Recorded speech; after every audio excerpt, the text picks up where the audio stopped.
Nosotros estamos comunicados ya con la doctora Gisela Giardino, que es especialista, podríamos decir en orcas, en cetáceos, pero bueno. Gisela, buenos días. Daniel y Andrea y Susi te saludan desde Red de la Costa. Hola, ¿qué tal? Buen día, muy buen día para todos. ¿Me escuchan bien ahí? Perfecto. ¿Qué pasó con las orcas? ¿Qué pasó con Gladys? ¿Es la jefa de la manada?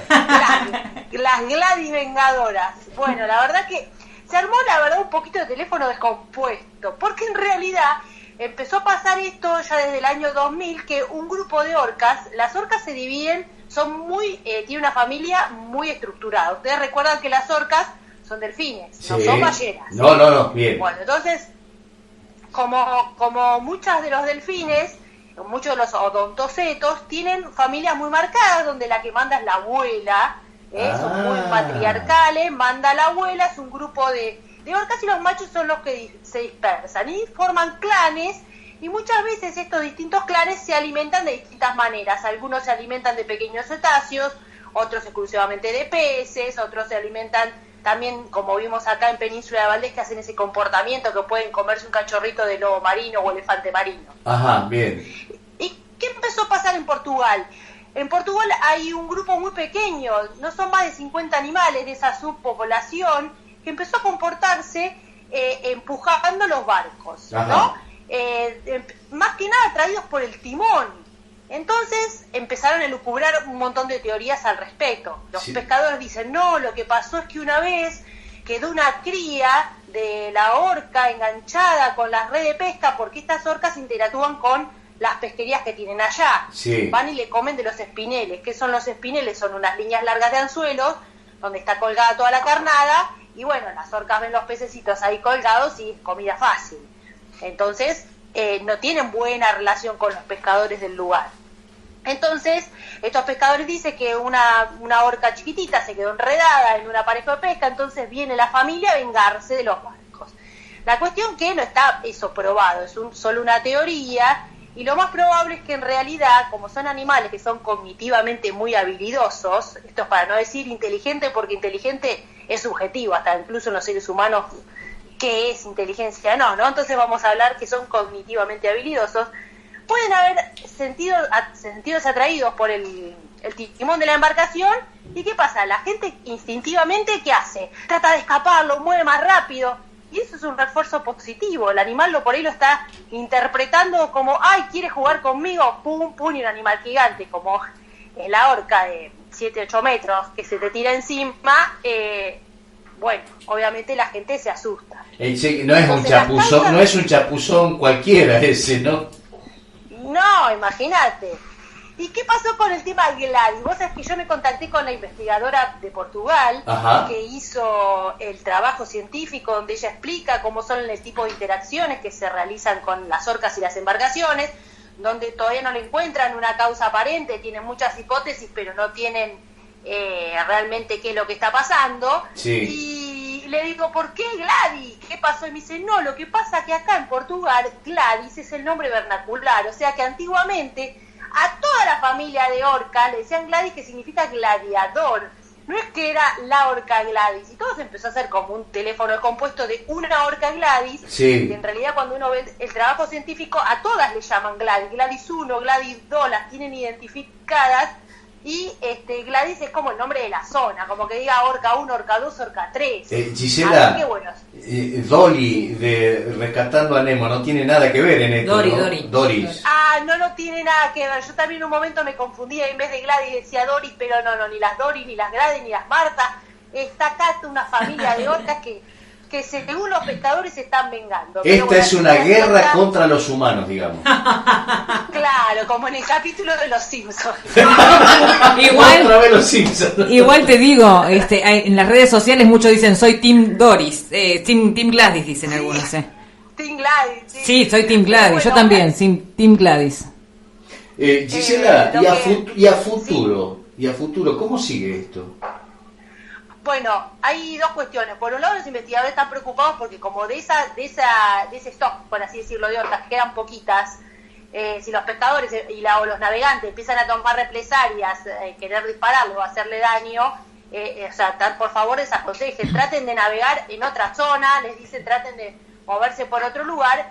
Y otra de las recomendaciones es, bueno, no empiecen a hacer maniobras bruscas y a tratar de, no hagan nada, entonces las orcas pierden el interés. Si ellos dejan, en el caso de los veleros, el timón suelto y el barco así como un poco a la deriva, la orca se va y pierde el interés.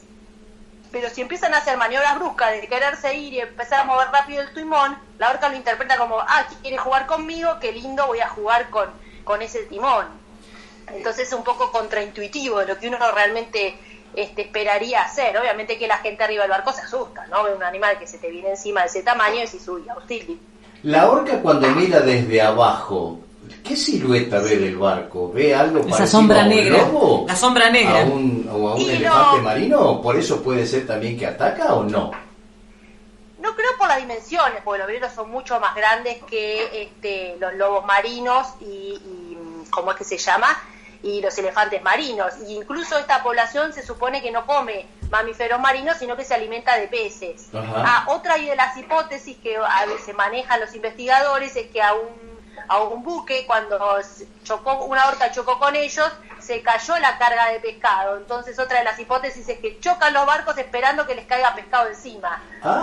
Esa es otra de las hipótesis. Claro, y si se chocó un pesquerito, le cayó encima un cajón de pescado, ahora si los empujo sale pescado de todos los barcos. Así que esa era otra de las hipótesis de por qué estaban colisionando con las embarcaciones. Pero mirá vos qué inteligente el bicharraco, le pega a los barcos a ver qué hay a bordo, digamos. A ver qué sale, claro, a ver si es como una piñata, ¿no? A ver si lo empujo, a ver si qué sale de acá adentro. Claro, y las familias de orca que circulan acá en nuestra costa hacia el sur, ¿tienen algún parentesco con estas señoras de allá de España o no?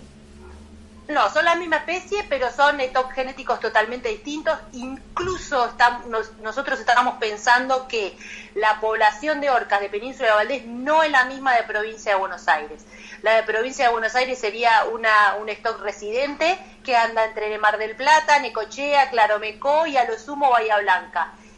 Todavía nos falta mucho indagar al respecto, pero siempre que aparece un animal por acá lo cotejamos con el catálogo, que sí lo tiene muy estudiado en Valdés. Y nunca hay ninguna coincidencia al respecto, así que se especula que en realidad en provincia de Buenos Aires hay una familia, digamos, un stock de Gladys, y hay otras Gladys distintas que son las que están en Península de Valdés. Mirá, vos, qué data que me estás dando. Para estos chicos, ¿te acordás que en Montehermoso hubo dos surfistas que se fueron con 12 orcas mar adentro? Sí. Qué vivencia, sí. ¿No? Algo que no se lo van a olvidar en su vida. Yo los envidio, aclaro. Tremendo, y acá en Mar del Plata la gente que surfea ha visto, porque cada tanto yo estaba en Playa Grande una vuelta y veo una aleta gigante atrás de los surfistas y digo, pobres surfistas que están ahí. Pero bueno, pasan, si uno se mantiene tranquilo, obviamente no hay que querer ir a interactuar y querer tirarse encima, ni querer ni mucho menos tocarlo, ¿no? Son animales salvajes, por más lindos que a uno le parezcan, que pueden tener enfermedades, así que siempre hay que tomar distancia, ya sea una orca, una ballena, un lobo marino, siempre tomar distancia porque son animales salvajes que por más que no tengan intencionalidad de hacer ningún daño, con el tamaño que tienen y con los propios microbios que puedan tener, pueden ser peligrosos para el ser humano. Me imagino que ya sabes hablar perfectamente cetáceo, ¿no? Con todo lo que estás contando, ¿no? Y mira, nosotros le ponemos micrófonos abajo del agua para tratar de entenderlos, así que aspiro ahí a ver qué pasa. Porque... Cetáceo 1. Nivel 1. Mi vida.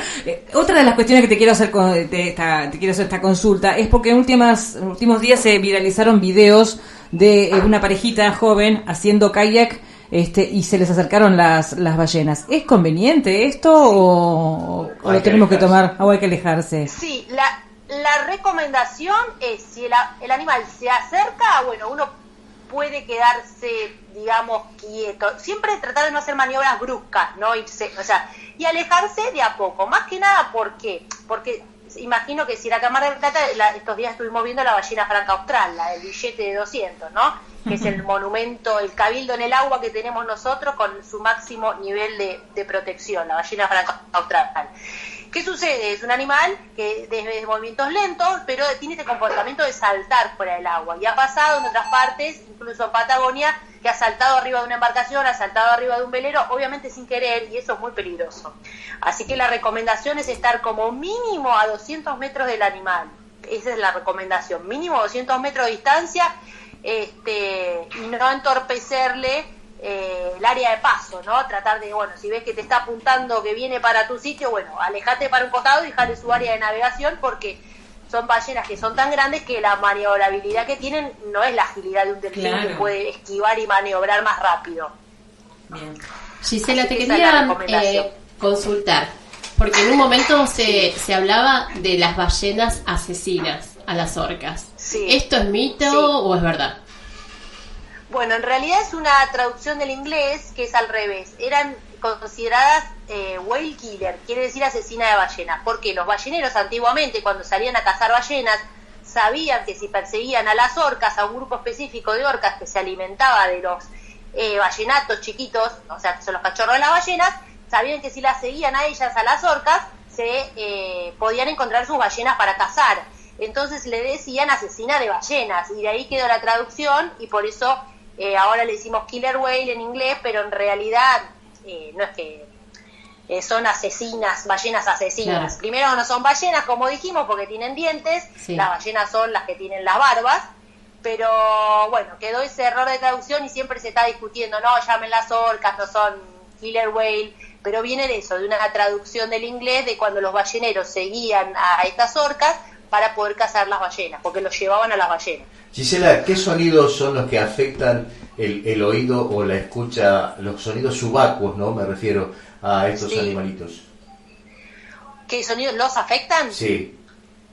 Mira, en realidad hay una amplia gama de sonidos que los afectan. Hoy en día es de creciente preocupación mundial la contaminación sonora, que hasta hace pocos años atrás prácticamente no se hablaba y no se tenía en cuenta. Ajá. Y hoy en día el peor sonido que nos está molestando a todos los mamíferos marinos y a muchas otras especies es el tráfico marítimo. Si ustedes ven hoy en día un mapa de lo que es el tráfico marítimo a nivel mundial, sí, van a ver que todas las rutas están prácticamente casi en rojo, porque pasan rutas por todos lados.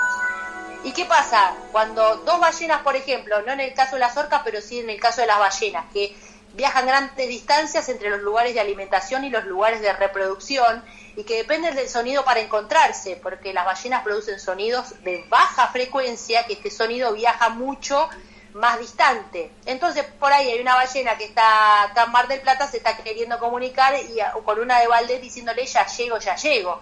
Y si en el medio hay un montón de ruido, no se encuentran. Y con la ballena franca del norte, lo que se dieron cuenta, porque la población estaba descendiendo y descendiendo, que cambiaron las rutas de navegación, las corrieron y las ballenas empezaron a encontrarse, ¿no? Se estaban encontrando producto de este enmascaramiento sonoro que se producían en el mar. Así que bueno, toda la contaminación sonora se estudia hoy en día. Tiene la dificultad que el efecto que produce la contaminación sonora no es un efecto que uno puede observar inmediatamente, no es que tiene un efecto que decís, bueno, sí, no sé, la lastimó, salvo que le haya explotado una bomba al lado que pueda tener un daño en el oído. Los daños no son evidentes, los daños en general se producen a largo plazo y se empieza a provocar lo que se llama la pérdida temporal de audición si es muy prolongado. Imagínense ustedes estar viviendo al lado de una fábrica que todo el tiempo hace tiqui, tiqui, tiqui, tiqui, tiqui, tiqui, un ruido. Y al principio, bueno, te empezás a acostumbrar, pero después te empezás a perder la audición, y eso es lo que pasa con los animales, y muchas veces es difícil de probar los efectos, ¿no? A veces le dispersa las presas, le espanta las presas para otro lado, empiezan a pasar otra serie de cosas secundarias que a veces cuesta asociarlas directamente a la contaminación sonora. Sí, me acordaba justamente de los episodios que vivimos durante la pandemia, en la cual no podíamos salir, que estábamos en nuestras casas, y cómo los animales tomaban la naturaleza, ¿no? Cosa que últimamente no pueden hacerlo, ¿no? Pero cuando estábamos todos encerrados, se veía en Venecia que andaban nadando los delfines. Claro, adentro de Venecia, sí. Bueno, dentro de los canales. Los jabalíes tomaron París. Claro, acá en el sur. Acá en el puerto mismo los empezaron a tomar todo, empezaron a subir por arriba de los autos. Eran los nuevos trapitos de la zona. Medio pungas, Medio pungas. Gisela, te voy a contar algo que te va a sorprender. Yo fui submarinista allá en mis años de Mozalbete. Y en los submarinos, allá en la zona del Golfo Nuevo, en Puerto Madryn, la franca austral, cuando nosotros estábamos a una profundidad de entre 30 y 40 metros, se arrimaba a la embarcación, sumergida por supuesto, y empezaba, como quien dice, a rascarse el lomo contra el submarino. Teníamos que parar la hélice, nosotros escuchábamos todo. Yo tengo algunas grabaciones, y porque el sonarista de turno decía, se acerca ballena, entonces el comandante daba la orden, para máquinas. Paraba máquina. Ay, qué belleza. No sabés lo que era eso. Precioso. Veías el ojito. No había nada. No se puede ver. Se ve. No se puede ver. No se ve. Te pasaba y le veías el ojito, me muero. No. Me muero si le veías el ojito ahí.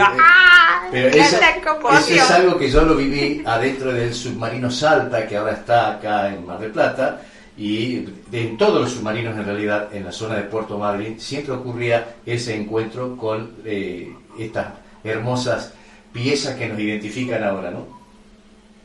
Son mágicas, y aparte porque muchas veces el sonido puede actuar como que los espanta, pero otras veces los atrae. Probablemente ya escuchaban el ruido cuando llegaba y dice, acá llegó mi para rascarme, algo así, acá para rascarme bárbaro. Lo que sí, yo te hice la pregunta por la contaminación sonora, porque la comunicación de los submarinos es por teléfono subacuo. Entonces, cuando salía la transmisión, nosotros sabíamos por el sonar que eso atraía vamos a decir, a la ballena, y se empezaban a acercar 2, 3, daban vuelta y después se iban, ¿no? Por la comunicación, nosotros lo relacionábamos por ese lado. Gisela. No, seguramente sí. ¿Qué decirte seguramente ese sonido lo traía. ¿Qué decirte que vamos a decir en todos lados ahora acá en la zona que nosotros somos amigos de Gladys, por un lado? Claro. Team Gladys. Y claro, o sea, no, mirá, la prima nos llamó de España. Team Gladys. Así que podemos estar tranquilos. Este dueto que vimos la semana pasada de orcas, ¿ya está identificado acá en la zona o no tiene nada que ver? ¿Es un dueto de paso? No, las orcas que tenemos acá en la provincia de Buenos Aires todavía lamentablemente no las tenemos identificadas porque... ¿Qué sucede? En Valdés, están los fotógrafos, están más cerca, y acá para identificarlas tenemos que ver las marcas de la aleta dorsal, sí, y otra mancha que tiene que se llama montura. Y claro, muchas veces cuando uno ve, acá es muy breve el momento, por ahí saca una foto así con el celular y hasta ahora no hemos podido armar el catálogo. Tenemos fotos, pero no hemos hecho match todavía con las que tenemos. Y en el 2019, no sé si se acuerdan que vararon un montón de orcas, sí, eran 7, una murió, el resto pudieron ser liberadas. Bueno, de esas que volvieron al mar, también de esas tenemos las fotos y siempre estamos tratando de buscar un match. Y de la que murió, encontramos en el estómago restos de delfín franciscana. O sea que las orcas de acá, cada tanto, no siempre, como si fuera un postrecito el permitido, se comen un delfincito franciscano. Mira vos, les gusta el sushi, vamos a decir. Sí, exacto, claro. Y de cada tanto dice, bueno, acá hay un delfincito, así que pobre, el delfín franciscana, tras que tiene una alta interacción con las pesquerías, sufre de contaminación por plástico, viene la orca y se la come también. Mirá, me diste el pie. ¿Cómo venimos con el tema de la contaminación de plástico en la zona? Bueno, el doctor Denuncio está trabajando junto con su becaria en el tema de la contaminación de plásticos, específicamente en mamíferos marinos. No es tan mamíferos marinos tan grave, podemos decir, como en el caso de las tortugas, que las tortugas, como usted sabe, la laúd, que es la tortuga más grande, se alimenta de medusas, entonces confunde fácilmente el plástico. Imagínense una bolsa flotando para la medusa, ¡uy, qué rica medusa!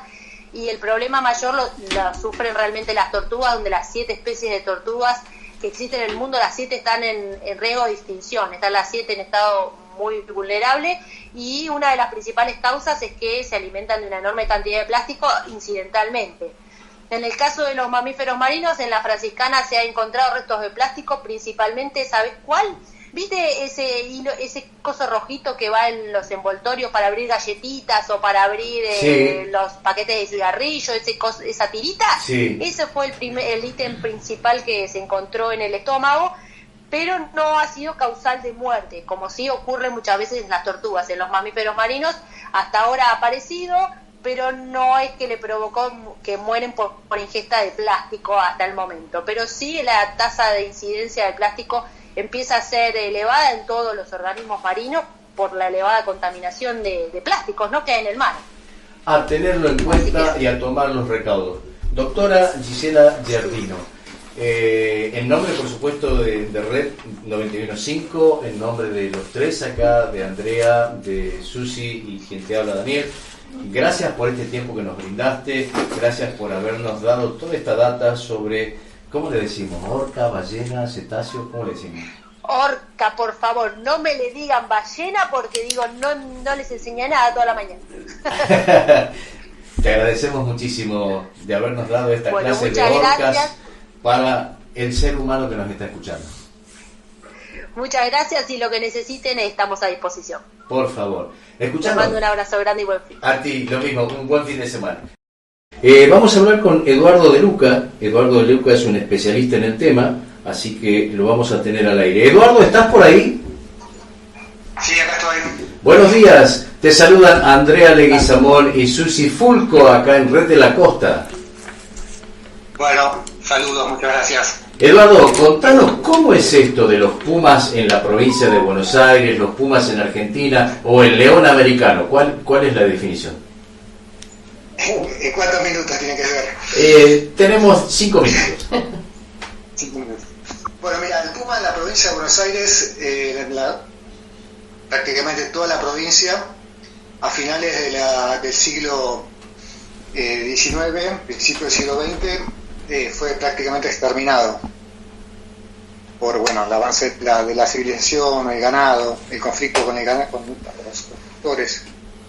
Y desde hace un par de décadas ha empezado a volver a la región pampeana, que es gran parte de la provincia de Buenos Aires, sur de Santa Fe, sur de Córdoba, noreste de la provincia de La Pampa. Tal es así que en la actualidad ocupa 90 partidos de la provincia. Hay presencia de puma. Pero bueno, es un fenómeno bastante reciente que está estrechamente ligado con el despoblamiento rural como consecuencia de la agriculturización de toda la región. ¿Está protegido el puma, mi querido amigo, o no?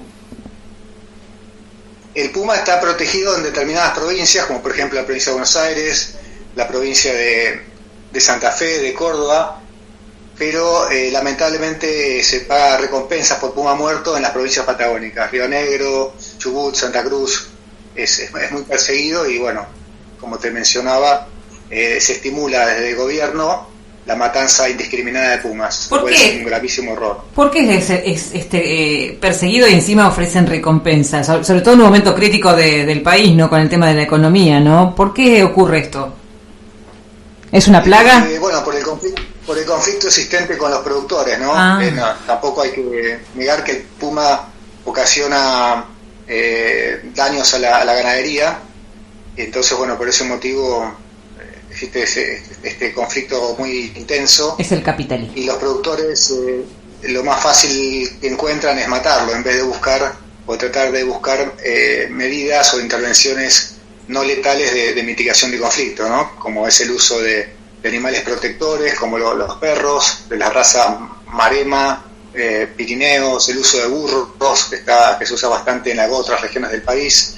El uso, hay ahora unas luces que, por ejemplo, yo estoy haciendo algunas experiencias en campos que son luces que son disruptivos de ataques, repelentes disruptivos. Así que bueno, hay alternativas como para no tener que sacrificar, matar al puma, ¿no? ¿El puma caza por alimentarse o caza para depredar? No, depredar, el significado de depredar es un animal que mata a otro para alimentarse. Ah, bien, gracias. Pero esta especie, en particular. Sí, es un depredador porque mata a otros animales para alimentarse, como la gran mayoría, ¿no? Claro. Es un herbívoro, digamos. Pero cuando los productores rurales u ovinos del sur dicen el puma me mató 4 o 5 ovejas o 4 o 5 llamas, ¿mató para alimentarse? ¿O hace esa matanza o no?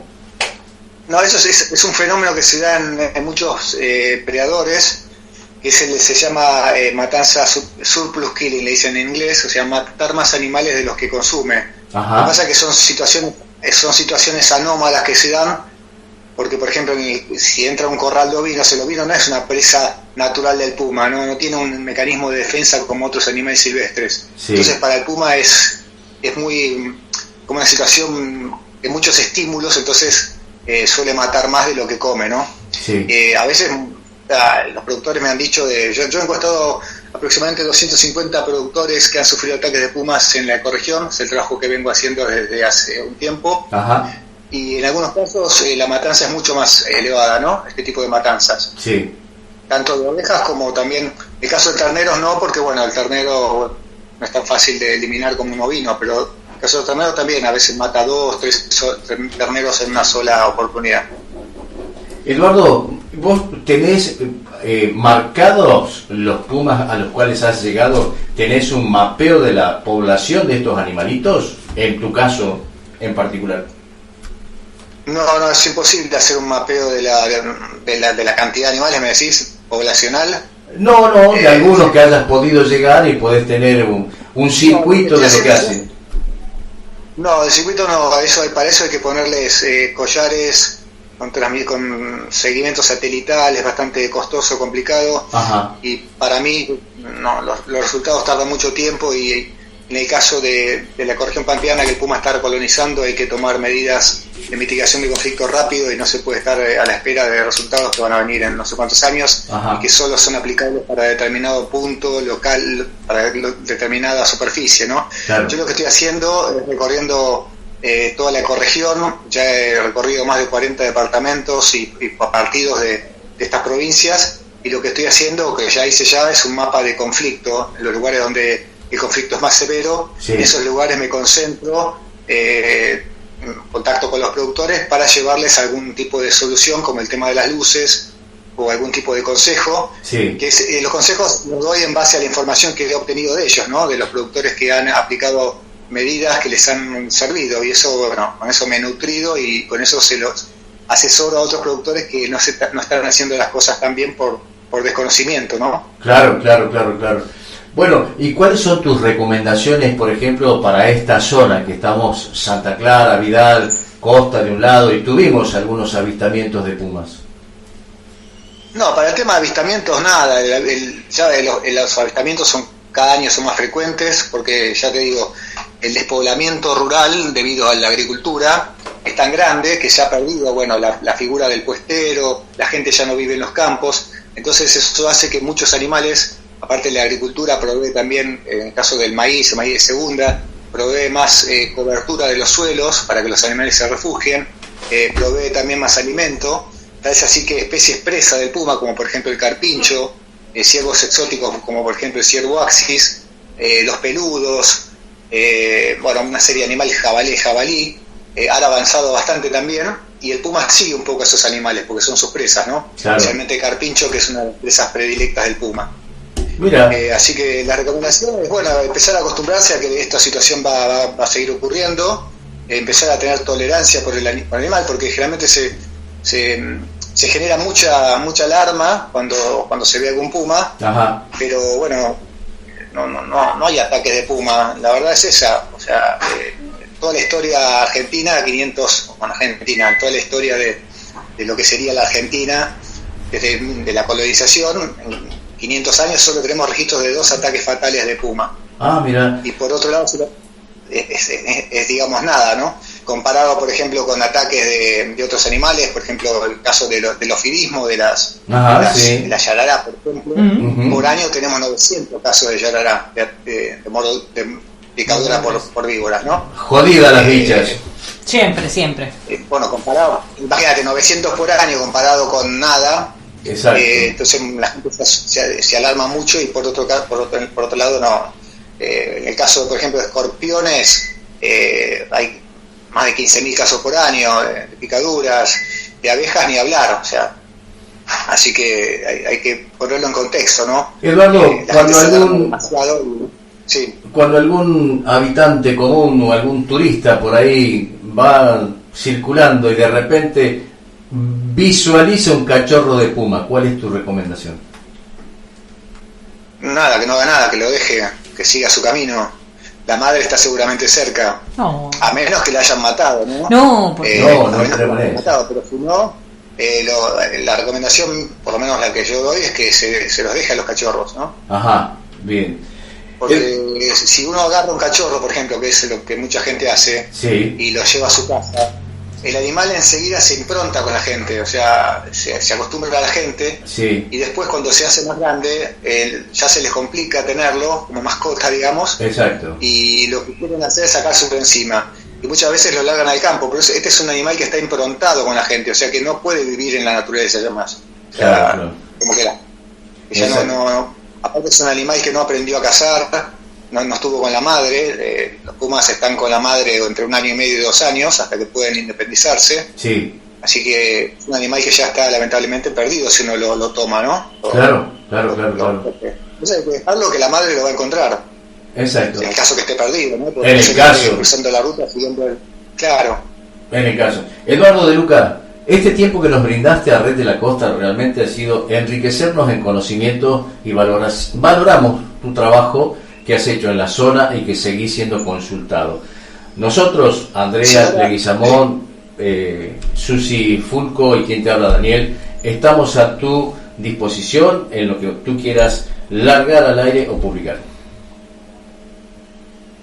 Bueno, te agradezco muchísimo. Justamente a partir de este año voy a trabajar más en la zona de la costa, porque he trabajado más en lo que es Pampa Interior y Pampa Austral, que sería el oeste de la provincia y el sudeste, y ahora este año y el año que viene planifico trabajar con productores en toda la zona de la Depresión del Salado, la costa y bueno, lo que es la zona de sur de Santa Fe. Así que bueno, si me ofreces eso, muchas gracias. Por favor, nosotros acá, siempre nuestro teléfono va a estar a disposición tuya, el aire de Red de la Costa 91.5 también, así que en la distancia te abrazamos y muchísimas gracias por el tiempo que nos brindaste. Bueno, muchas gracias a ustedes por el interés. Por favor. Eduardo De Luca, un especialista en esta especie conocida como puma,